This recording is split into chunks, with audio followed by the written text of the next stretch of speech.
స్పేస్లో ఉన్న అమ్మాయి ఏం పేరు మీరు? సునీత విలియమ్స్. అలాగ అయిపోయింది అమ్మాయి, ఎంత బాగుండేదో ఇలాగ అయిపోయింది. దిగుతుందని గవర్నమెంట్ ఈ నెలలో దిగుతున్నాను కోసం కిందకి. అట్లాంటి ఎంతోమంది ఉన్నారు, ఒకరిద్దరు కాదు. ఇద్దరంగా హిస్టరీ గురించి మీకు తెలుసు, చదవండి ఒకసారి. ఝాన్సీ లక్ష్మీబాయి కాడి నుంచి ఇంక సావిత్రి, గేవిత్రి, నోటి సీతాదేవి, మనకి ద్రౌపది, వాట్ నాట్. హిస్టరీ గురించి చాలా ఉన్నాయి. I don't want to say all these things. మన గురించి మనం ఆలోచించుకుందాం. మన గురించి మనం ఆలోచించగలిగితే మనకి హిస్టరీ తెలియాలి. హిస్టరీ తెలిస్తేనే మనం మాట్లాడగలుగుతాం.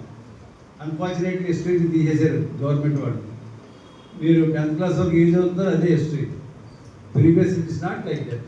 హిస్టరీ సబ్జెక్ట్గా ఉండేది, చివరి వరకు ఉండేది. ఇలా చాలా విషయాల్లో మీలో మీకు మొట్టమొదట స్ట్రాంగ్నెస్, ఒక బలమైన ఆలోచన, ఇది చేయాలి, నేను ఈ రకంగా ఉండాలి అని స్ట్రాంగ్ డిటర్మినేషన్ కావాలి. ఆ డిటర్మినేషన్ ఎప్పుడు వస్తుందంటే మనకంటూ కొన్ని ఆలోచనలు, మనకంటూ కొంత చదువు, మనకంటే ఒక ఏమి ఉండాలి. దానికి డబ్బు కానీ, కులం కానీ, మీ తల్లిదండ్రుల ప్రభావం కానీ, ఈ ప్రభావం ఏమి ఉండవు. మీరు స్ట్రాంగ్ ఉండగలిగితే. There are so many people working in the society having a strong people which they have achieved highest ranks in the society. చాలా మంది చూశాను నేను. ఎగ్జాంపుల్గా చెప్పాలంటే కొలంగా చెప్పచ్చు. Strong determination. ఒక సివిల్ సర్వెంట్ అవ్వాలనుకున్నారు అనుకోండి, 10th క్లాస్ నుంచి చదువుకుంటూ ఉంటే ఒక 7 yearsలో definitely you can become a civil servant. అట్లాగే ఒక ప్రొఫెసర్ అవ్వాలి, లేకపోతే ఒక మంచి టీచర్ అవ్వాలి, ఒక సైంటిస్ట్ అవ్వాలి, లేదు సమాజానికి ఉపయోగపడాలి అని అనుకోండి. డబ్బా సెల్ గురించి చెప్తారు, ఎక్కువగా మాట్లాడుతుంటారు. అట్లాగే ఇంకా డిఫరెంట్ పీపుల్ రకరకాల సమాజానికి సేవ చేయాలనుకుంటారు కొంతమంది. అట్లా ఉండొచ్చు. అది మీలో ఉన్నటువంటి డిటర్మినేషనే దాన్ని డిసైడ్ చేస్తుంది. అది ఏ రకంగా తీసుకోవాలి, ఎప్పుడు తీసుకోవాలి, ఎలా తీసుకోవాలంటే కొంత చదువుకోవాలి.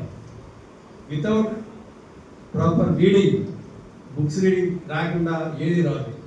ఎక్స్పీరియన్స్తో వచ్చేది కొంత, బుక్ రీడింగ్ వల్ల కొంత నాలెడ్జ్ వస్తుంది. దాన్ని మనం ప్రాక్టీస్లో పెడితే ఓహో ఇలా ఉంటుందా, ఇలా చేయొచ్చా అన్న ఐడియా వస్తుంది.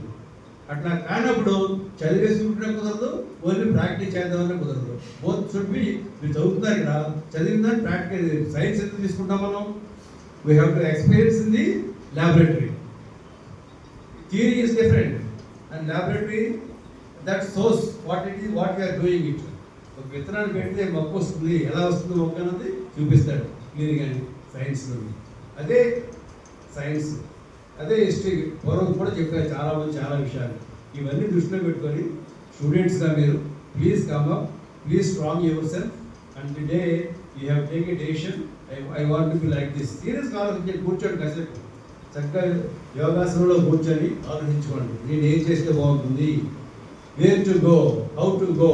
ఫస్ట్ ఇయర్ సైడ్ అందులో 4th సెమిస్టర్ ఉంటారా?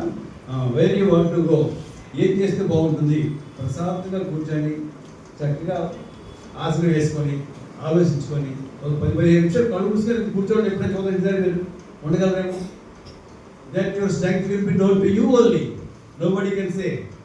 ఏది ఆలోచించకుండా శుభ్రంగా చక్కగా యోగాసనం వేసుకొని కళ్ళు మూసుకొని కూర్చోండి. ఏం ఆలోచించకుండా 1 నిమిషం ఉంటే గొప్ప విషయం. మీరు ఈవెన్ 1 minute ఆలోచించకుండా ఏమీ అది. అటువంటి స్టేజ్కి వస్తే you can achieve anything. You think over seriously, నేను ఏం చేయగలను అని సీరియస్ కూర్చొని ఆలోచించండి. Then you practice it regularly. 5 నిమిషాలు, 10 నిమిషాలు, 15 నిమిషాలు, 20 నిమిషాలు అలా ఉండగలిగితే యోగా పోస్చర్లో you can have an strong determination, mind వస్తుంది. అలా ప్రాక్టీస్ చేయండి. Being a students of this college, I wish every one of you should come up and settle in the life in happily and help the people to the others. That is the motto of the every individual. Motto ఏముండాలంటే నేను బాగుండాలి, నేనే బాగుండాలి, నేనే సంపాదించాలనుకోవడం కాదు. నాతో పాటు అందరూ బాగుండాలి, అందరిలో పాటు మనం ఉండాలి. That is the motto of the individual. Then you will be good for yourself, your family and your village and your town and the entire country. Thank you for inviting me.